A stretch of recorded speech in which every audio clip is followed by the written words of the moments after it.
Hello everyone and welcome. We are back, and after a busy and dramatic international break, the Adnok Pro League returns with match week 6, which means we have a lot to talk about and a lot to dissect. This is Final Score.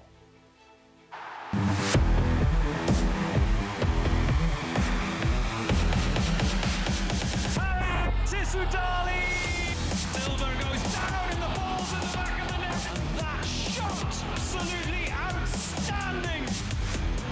And it's in. Chance here for Tadic. It's in. And one hits it across the box. It's in.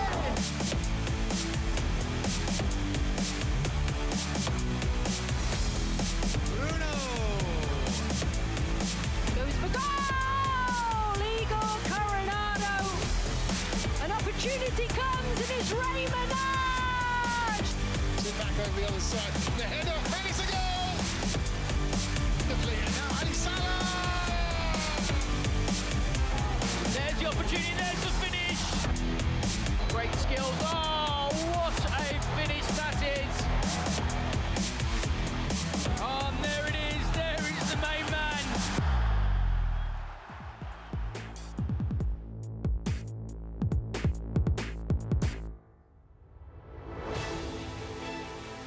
So, a lot to get through. Match week 6 of the Adnok Pro League, where some of the big guns perhaps didn't have things going exactly as they wanted, and some of the perhaps smaller teams getting some much needed points. Lots to go through then. Of course, I'm not on my own here at Final Score. We have the legend of UAE football, Ibrahim Diaki, and of course, the walking encyclopedia of UAE football, Pedro Correa. Ibrahim, let's quickly get your thoughts first.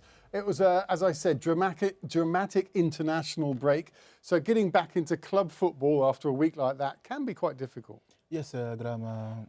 Week 6 was very interesting with some great victories and some deception also, because but there's so many things that we have to talk about. So lots to talk about. Yeah, Pedro, looking at it as well, we had quite a few red cards. Passions were very high this week coming back. Do you sometimes get that feeling that players who weren't on international duty were just like waiting to get going again?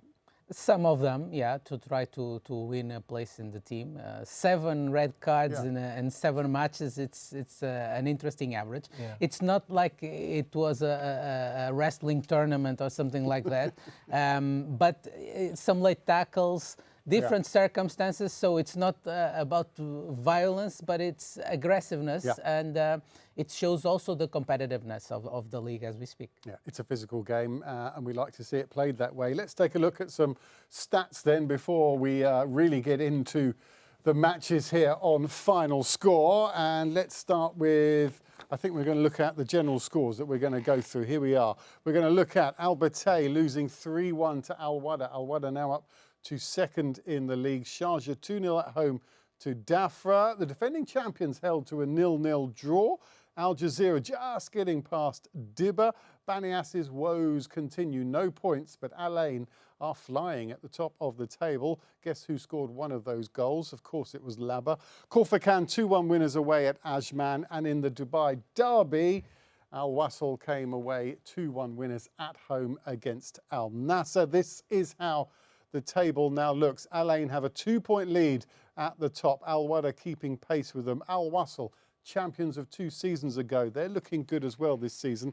Kauba, a bit of a surprise package so far, but they are doing really well in 4th. Shabab Al Ahli, defence of their title in 5th. Jazira and Ajman complete the top of the table. Looking at the bottom, as I said, Banias, 6 games played, no points so far. Dibba have got a point on the board. Battay, Khorfakkan just above them. Sharjah and Al Nassr 10th and 9th. Al Dhafra pretty much in the middle of the table as things stand. Let's look at some of the stats. 94 goals so far this season. Good average of goals per game. We're well over 2 now. 27 clean sheets. Who's the top scorer? Guess who it is? Labba Kojo. Isn't it always Labba Kojo? Kaku is doing well with his assists. I think Laba has to give him a good handshake after every match to say thank you very much for those assists. Okay, let's take a look then a bit more in detail about the games we're going to talk about.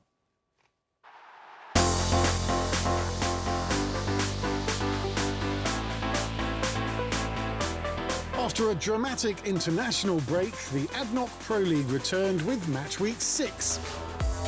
Al Wahda's title hopes remained on track with their third league win in a row. This one was a convincing 3-1 win away at Al Batay, moving Al Wahda up to second. Sharjah picked up just their second league win of the season after a 2-0 victory at home to Al Dhafra. Shabab Al Ahli's title defence was damaged slightly by Kalba, who held them to a goalless draw, and both clubs now sit on 11 points. A first-half goal from Bruno de Oliveira saw Al Jazira take all 3 points from their trip to Dibba, while Al Ain remain in the top spot after a 4-0 home win against Banias, who remain bottom of the table without any points so far. Khorfakkan's Pedro Pavlov scored late to deny Ajman a point, with his winner sealing a 2-1 victory. And the Dubai derby was a typically fiery affair. Adrielson put Al Wasl ahead with his head before captain Ali Salah made it 2-0 just before half-time. Bernard Mensah was shown a straight red for Al Nassr, but Abdoulaye Touré made things interesting when he scored for the away side. But Al Wasl hung on for the win, which puts them up into third.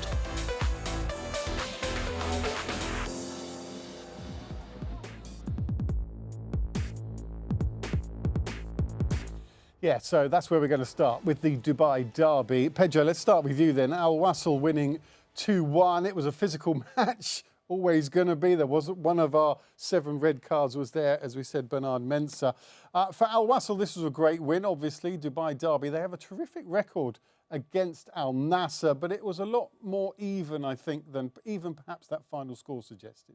Yeah, it was intense, as most of the times these Dubai derbies are. Al Wasl had a setback in the warm-up.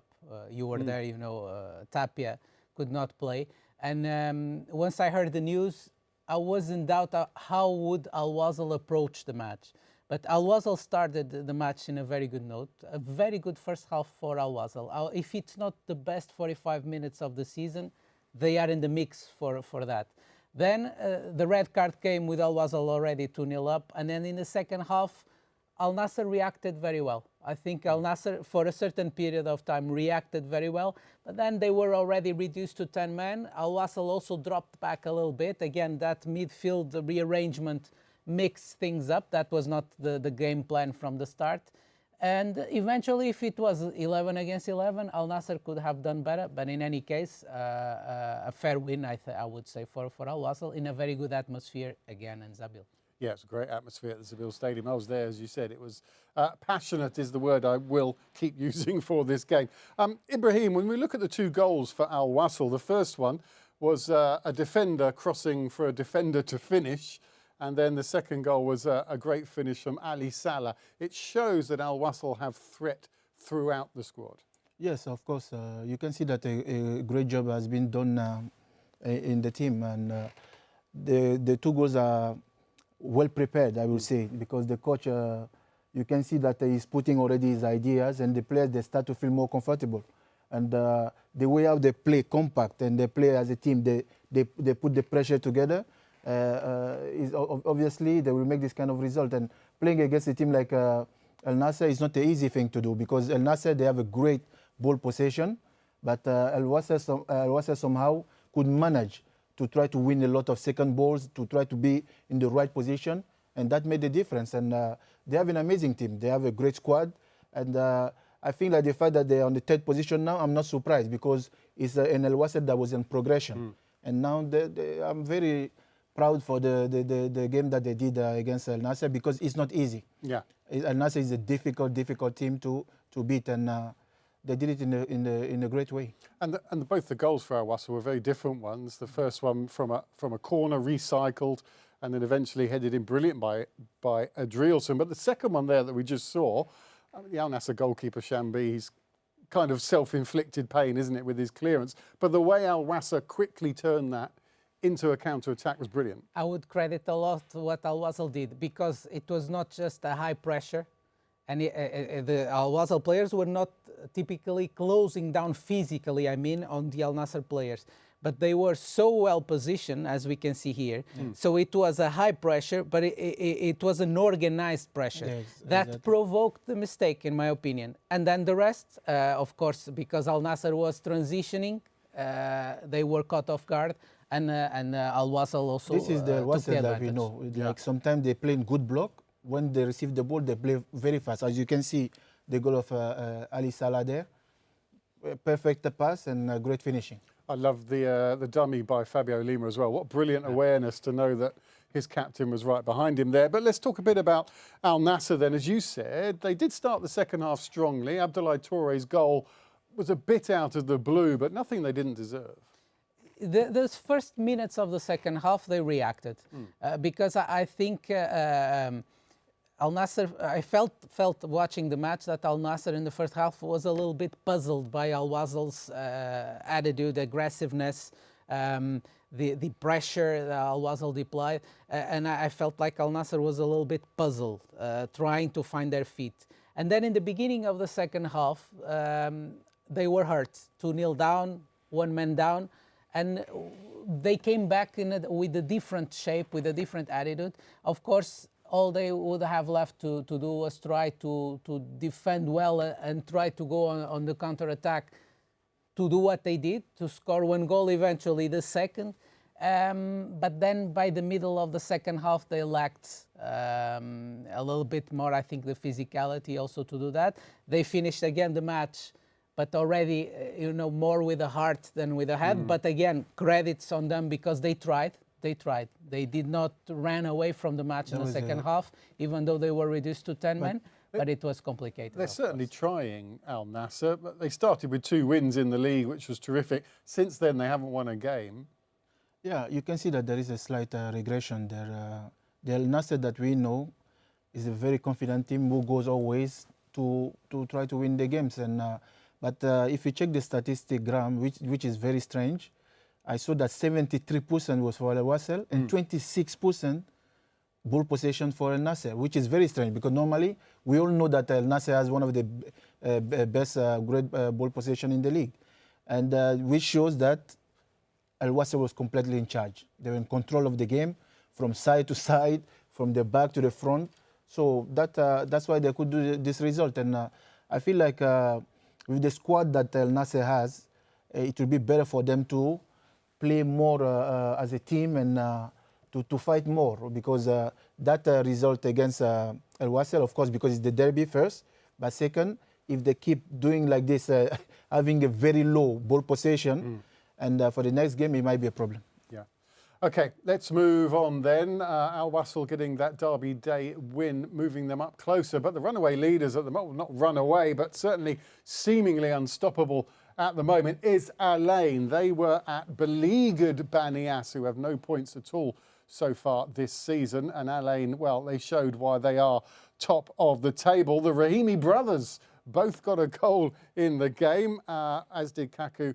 And of course, Laba got his 8th of the season as well. What more is there to say? We're only at week 6 of the Pro League. What more is there to say about Al Ain at the moment? They're absolutely flying. I must confess I'm surprised. Not because of the quality. There's no question about the quality on Al Ain's side, the individual quality. They reinforced, and I said this before, they brought new players to the back line, and that is helping quite a lot because there's a huge stability now in the back. But I was afraid of, because Al Ain basically finished the season and started at the other. And how would that affect Al Ain's performance? They are flying, as you said. In this match, some interesting things happen. Mohamed Abbas playing on the right side, the whole flank. Not usually, he's a central midfielder. Might be a good second option to play on that side. Laba started on the bench, but Hussein Rahimi made the honors. And the return also of Sofiane Rahimi to the competition in what a a very boost that interesting is. in a very interesting level already. And Kako is the maestro. He's scoring, assisting, an amazing player, no doubts on that. Vladimir Ivic, the Al-Ain head coach, was the manager of the month as well. And you can understand why, Ibrahim. I mean, what more to add to what Pedro is saying there? And with Rahimi coming back and having both the brothers now fully fit on the pitch, they are terrifying for any other team playing them. Definitely. Graham, the thing that is important in the team of Al-Ain today is that the players that they were not there before, they're coming back, especially like Rahimi. When he was not there, it was difficult for Al-Ain. And of course, also, let's not forget Bandar Al-Babi, which is very important on the right side, who is doing a lot of crosses for Laba. So we can see that Al-Ain is coming back to the Al-Ain that we know. And the chemistry between the front line, Rahimi, Kaku, and the brothers is amazing. They understand each other, they know how to move together. But at the same time, you can see also that the good work was done by Ivic. You can see that the team play more compact. I always remember when they went for the World Cup of the clubs in the US, it was a different Al-Ain. It's not the same now. You can see that progression that is coming. And if you remember, I told you, Graham, when Al-Ain take the first position, usually it's really, really hard to take them away from there. Yeah. So I think they did a great performance against Benias. And I'm sure most of the more games they will play with that confidence also, because now all the players are coming back and the coach is more confident also because he has the right players to win the games. He's done a terrific job. Look at that, 14 goals, 8 of them from one player, granted. He's got the magic boots of Laba on his side as well, but only conceded 4 goals, and that's really crucial moving forward as you go through the season. They're one of only 2 teams yet to be beaten. Definitely. I think defensive solidity was something that was missing on Al-Ain for quite a few times. 2-3 seasons. If we go back 2-3 seasons, the defensive solidity was not there. And that is very important for a title contender. A title contender must have a good defense and a good defensive record. Then scoring goals. Yeah, Laba scores 8 goals, but it means that somebody is feeding him, not just Kako, the whole team.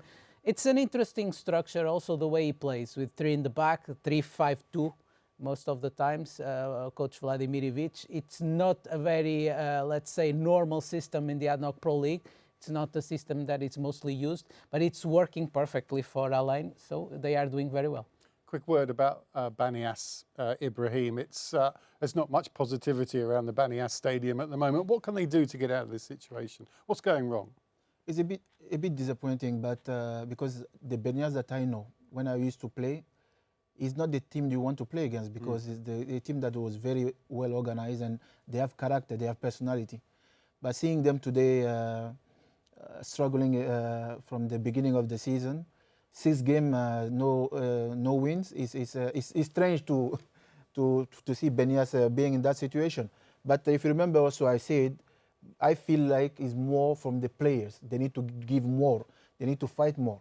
Because you cannot play a game, for example, and not be able to score. Yeah.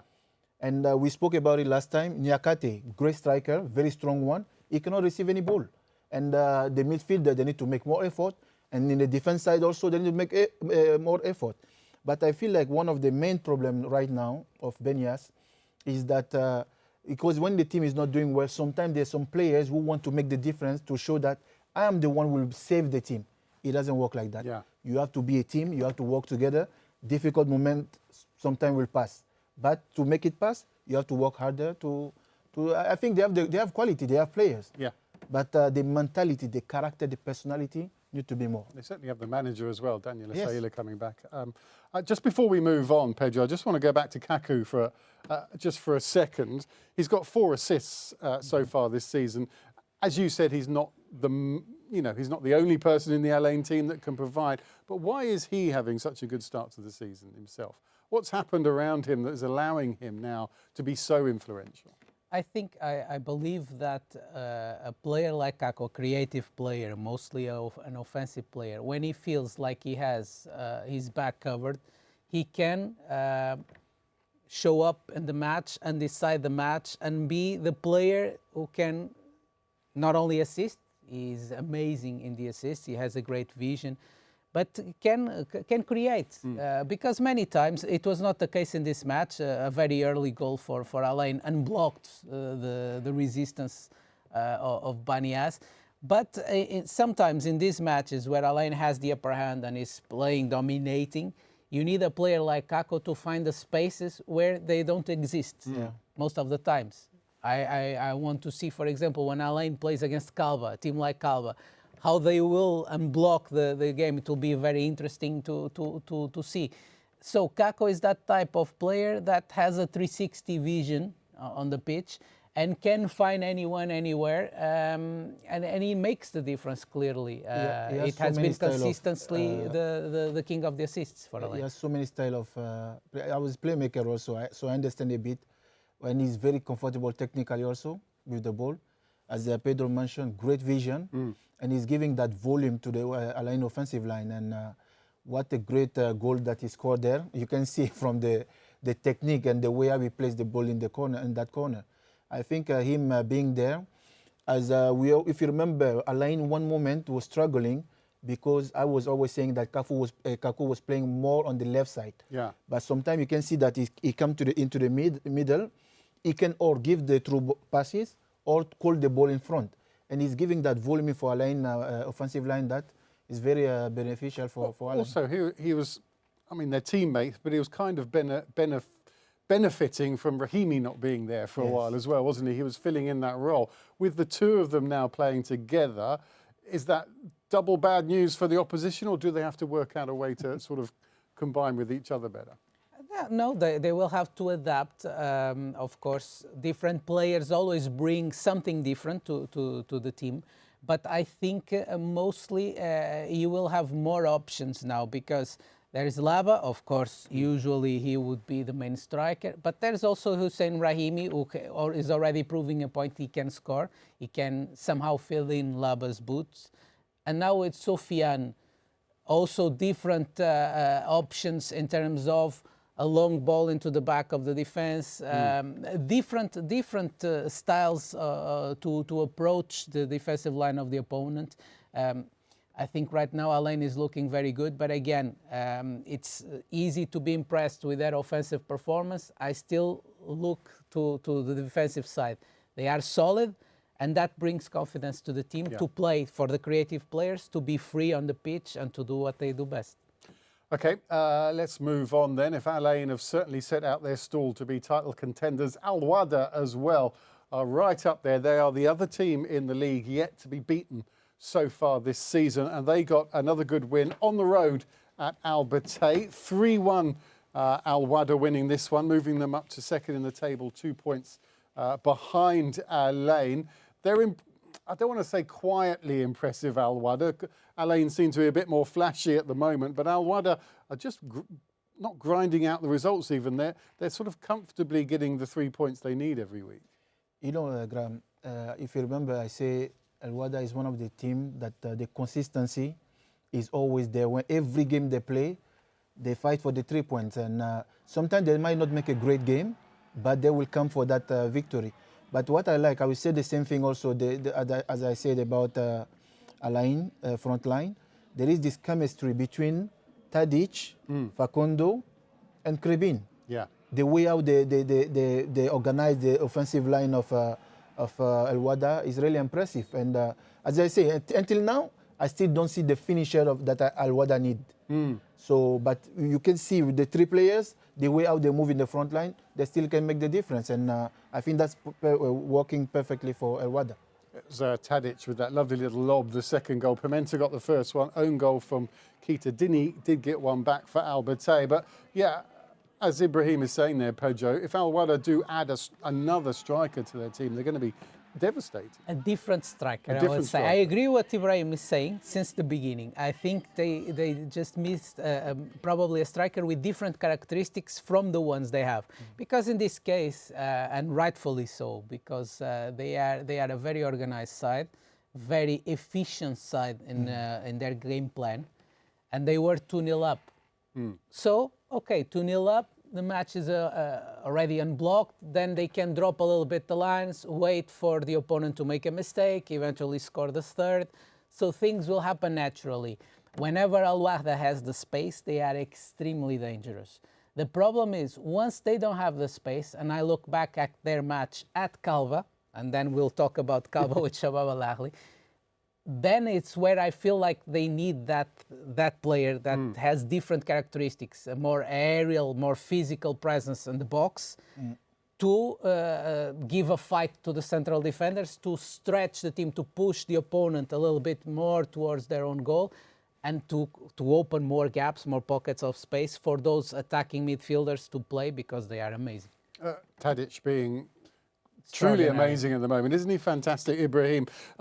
He's controlling the midfield, and he's getting a couple of goals here and there as well, but he's the very definition of controlling the midfield, isn't he?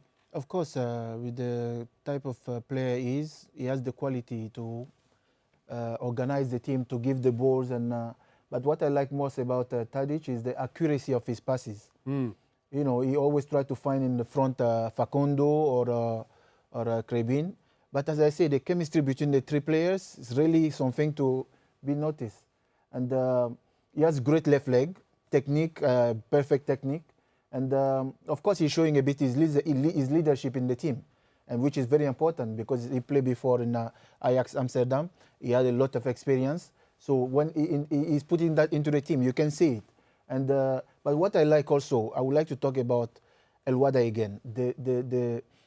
Graham, the way how they play in block, the compatibility between the players is really something amazing, and I think he's working very well for them. It's not only the front line. From the defenders, Pimenta, you can see the team spirit. They play all together, and they fight it the last minute. And you can see on the goal there the way how they use the space. If it's not Tadic, it would have been Krebin. If it's not Krebin, it would be Facundo. And this is very important, and that makes them win. And still, they don't have the striker that we are talking about. Yeah, he's one of those great players that just doesn't seem to panic. I mean, not that professional players do panic, but you know what I mean. He just seems to always have a calm, rational view of what the best option is ahead of him. No, he's living up not only to his name, but mostly to his CV. Because ever since he was signed, this summer it was one of the best signings, again, in terms of his history as a player in the Adenok Pro League. Okay, we always have the doubt, the player, how will the player adapt, how will perform, and he's performing amazingly. He's really bringing to Al Wahda, I believe, what Al Wahda was searching on him when they signed him. A great player with a great quality, brings lots of experience, as you said, holds to the possession, knows when to release the ball, where to release the ball. A great quality, and it's a pleasure to watch him play. Got to talk about Al Batay. It's not the situation that Bani As are in. They do have their one win so far this season, but they've conceded 11 goals and scored just 5. They've only got their 3 points. They're just above the relegation zone, but they will be nervous already, won't they? Yes, I feel like sometimes it's good to be very confident, but not too confident, because if you play against a team like Al Wahda or Shabab Al Ahly or Jazira, you need to know the strength and the weaknesses of your opponent. So some games you need to be able to stay in block. Don't open. If you open, of course, as you can see, the way our Taji score the goal, they use the space. And let's not forget also Diarra, Brahima Diarra on the right flank, who was very active from the beginning of the game till the end. So I think it is important for Bataya to understand there's some game today where today we can open. We can have an open game. But some game we need to stay in block, because if you open, you receive the goal. And I'm not disappointed of the team. I'm sure they have the quality enough and they have the squad to win the future games. Okay, let's continue then on to Sharjah's win, a 2-0 win at home to Al Dhafra. And one of the highlights was our player of this week, Igor Coronado, getting a goal back at Sharjah. He's looked a bit frustrated. He's been on the bench for a lot of the time early this season, but he's come back on and, well, he's Coronado, isn't he? I believe this particular match, at least in the Adnok Pro League, marks the real return of Igor Coronado to the Adnok Pro League. I think, as you said, he had a period before where he was wobbling a little bit in terms of his performances, etc. But in this match, it was a masterclass. The free kick is something amazing, worth to be watched many times. And it was not just that. He assisted, he scored. What he played throughout the entire time he was on the pitch, it was a masterclass by Igor Coronado. It's a great return to the league, and mostly a great return to Sharjah, among other returns, because Sharjah in this match showed up again with many of the players that were injured before the break. And of course we see that it's different, and of course Sharjah has more options and more capacity to hurt the opponent. Manaj got the other goal, and Sharjah really needed this win. They only had one so far this season. Let's focus a bit more on Igor Coronado then. He's got one assist and a goal, and one shot, one goal, perfect. Creates the chances though, and his dribbling skill as well is pretty much unparalleled in the Adnok Pro League. If he is getting back to his best with it, it looked like he did in this game, then Sharjah really could have a real boost and move up the table quite quickly again. Terrific player. If you remember when Sharjah got crowned champion of UAE, who was there? Who made the difference? It was Coronado. Yeah. So I feel like Coach Milos is starting to understand how important Coronado is for the team, and I feel like even if the coach is able to put Belarbi and Coronado to make play them together, and they understand each other, they can make a bigger damage in the league, because they have that ability, they have the quality to just not only give the through passes, but to also arrive in box. And at the same time, the free kick that he scored, that's his signature. We've seen it the year when Sharjah took the league, and I think having Caio Lucas on the right side, Coronado, Belarbi, and of course Manaj, that's what I'm sure even himself, he was waiting for that goal also. Yeah.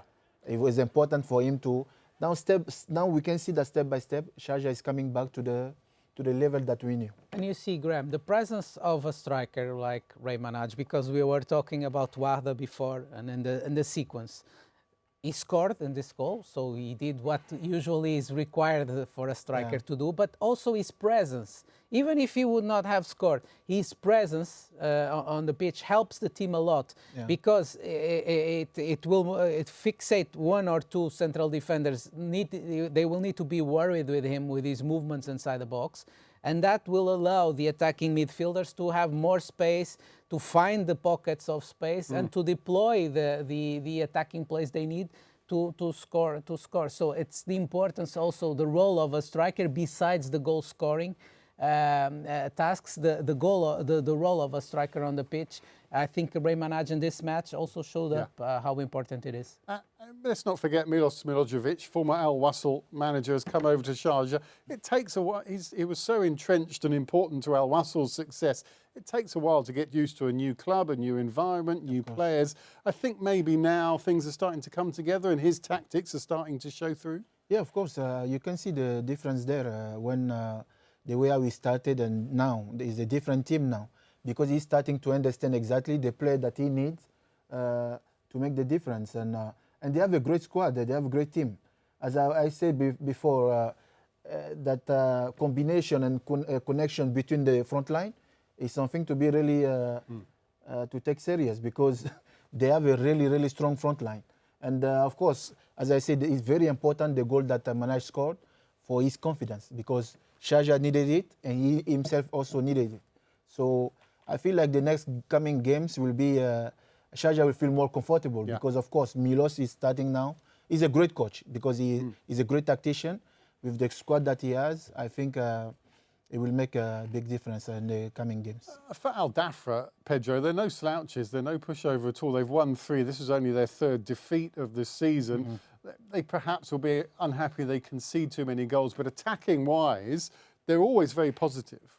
But many of the goals they conceded was in two, 3 matches. So they conceded like 5 goals in one match.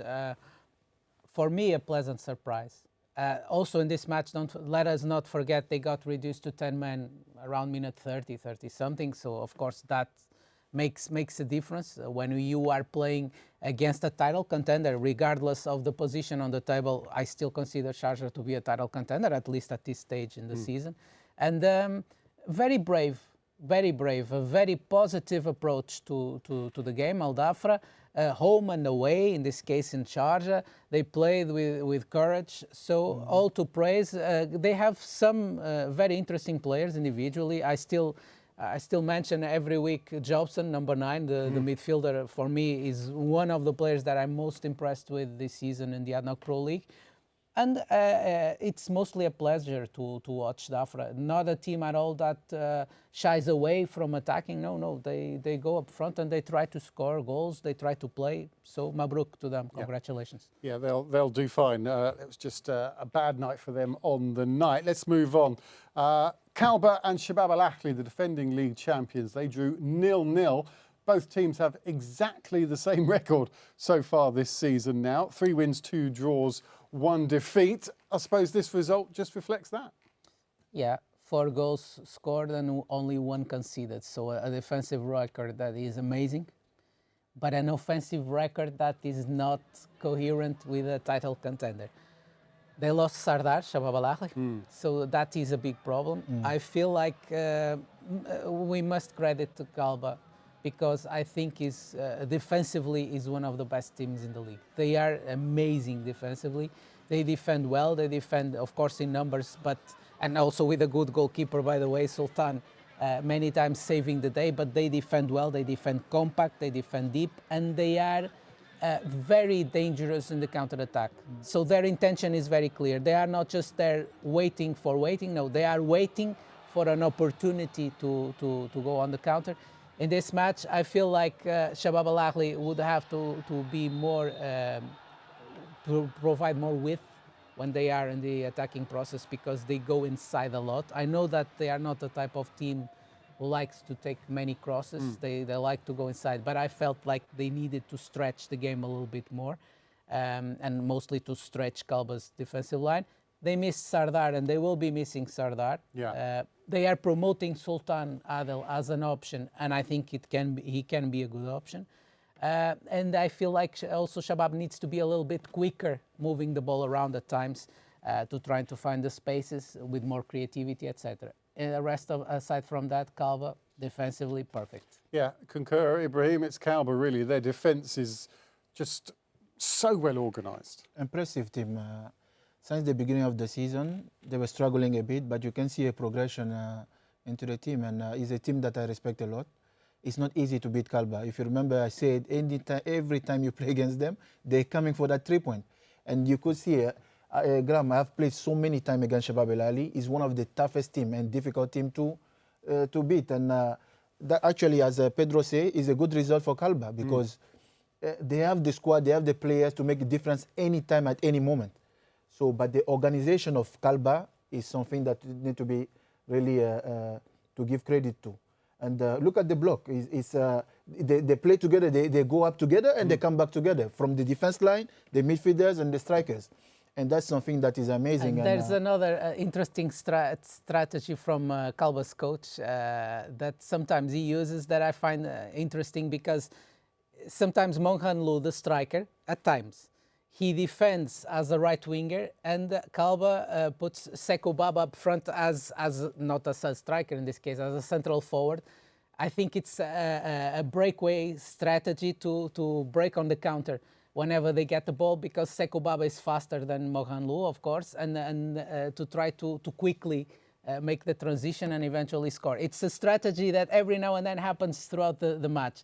And it's something that, again, it's from a coach that knows the league quite well, knows his players and his team, his strengths, also the opponent's eventual weaknesses, and tries to explore. So great work by Coach Vukrazovic there. And this is what I was saying earlier. For example, Bataya. Kalba, they understand it much better than Bataya, for example, because they know every game, this is the moment to go, to give, to open the game. Or this game, we play against a strong team like Shabab Al Ahli, let's close, let's play compact. And you can see on the Piero there, they're doing it perfectly. And I think 0-0 is is good for them. great to see Calborough up there in fourth. Any team that comes up against them this season, it's kind of a game of chess to play against Calborough. Good performance from them. Al Jazira, they got a 1-0 win and 3 points. Oliveira getting the 1 goal away at Dibba. They would consider themselves very much to be title contenders. Their season hasn't really got going, but they're up there. They're in 10th. They're on 10 points, 6 points behind Al Ain. Not where they exactly want to be, but they're in the mix, aren't they? They're there or thereabouts.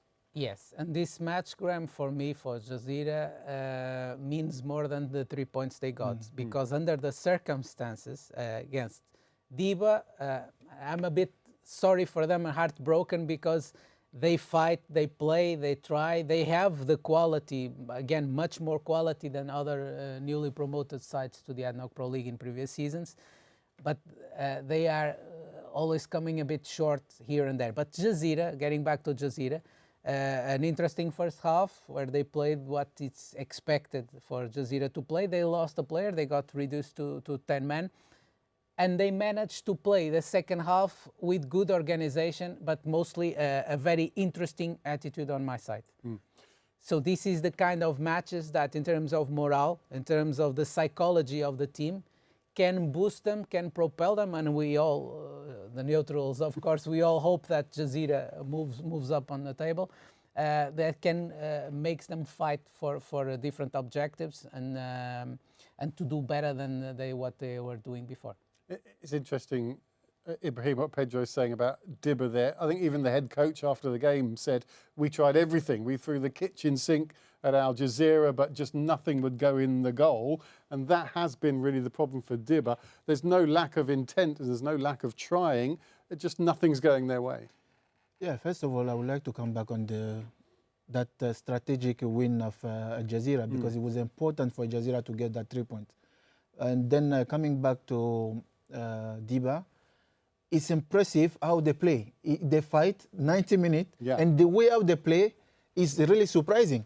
And you feel like they're about to win that game, and at the end, they lose. Or I think this is lack of sometimes focus, I will say, because the squad is great. The coach is putting the right tactic, and you can see that they're not scared to attack, to try to make the difference. But at the end of the day, you see that the result is different. Details, right? Yes. So details. Yeah. I feel like they need to focus, like when they go to the games, because the quality is there, the team spirit is there too, the organization is there, but there is this extra effort that they need to do to try to really get the 3 points. That's what I feel like. Players like the striker number 9 Mimi, Iraqi international, number 10 Almardi, the Jordanian winger, and number 11 Carlinhos, the Brazilian midfielder, among others, with all due respect for everyone. But these 3 players, very impressive, and they can bring the level that Dibba needs to try to get the points that they, of course, need to get to stay. Even when they lost against Al Ain 4-2, they did a great game. It was really impressive, and I feel like in the future they need to make that extra effort to really think that they really can get the 3 points, because they really have the quality. It's quite a similar story, actually, for Khorfakkan, who got just their second win of the season. A late goal from Pavlov with 10 minutes to go saw them beat Ajman by 2-1. Tissadali got his 4th of the season. The 2 goals for Khorfakkan. Fleming's got 1 back for Ajman. Ajman, they're in 7th, right in the middle of the table, so they're doing fine. I think that's the best word for them. This is a massive result for Khorfakkan, though. Especially because they were missing Lorenzi. For example. It was a very balanced encounter. Could have gone either way. I would not say not a big drama for Ajman, but a very good win for Khorfakkan on the road. They get the 3 points. They move up a little bit in the table. Still, they need to improve defensively, I feel. But now I also feel like they are starting to have that attacking midfielder that eventually can link up with the front line. And I'm curious now in the next match to see with Lorenzi's return how they will operate the three in the attacking line plus the attacking midfielder. How will they operate? But yeah, Khorfakkan is a team that I expect to stay quietly in the middle of the table like Ajman is doing now without any major problems. So, as Ibrahim, as Pedro was saying there, this match between these two teams could really have gone either way. They're very, very similar, aren't they?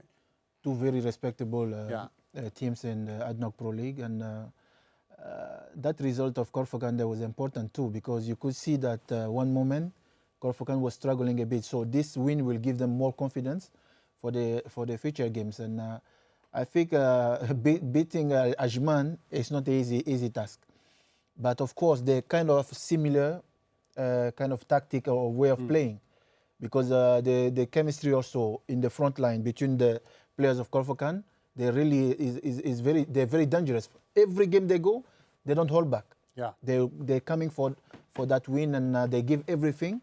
But strangely, they had to play against each other, but they have almost similar way of playing. Yeah. And the one who got the best was Khorfakkan. Yeah.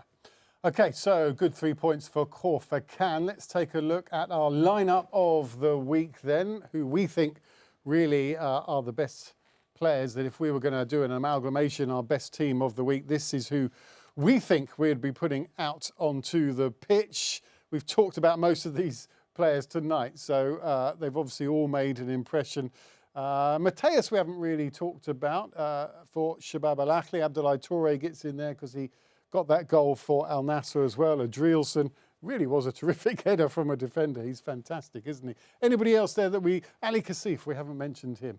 Yeah, we should mention him every week, I think. Ali Kassif also had a very good match, and it's interesting to mention him. Touré, Al Nassr's winger, Abdoulaye Touré, I feel like he needs to be more consistent, because he has an amazing quality. He has a tremendous acceleration and speed.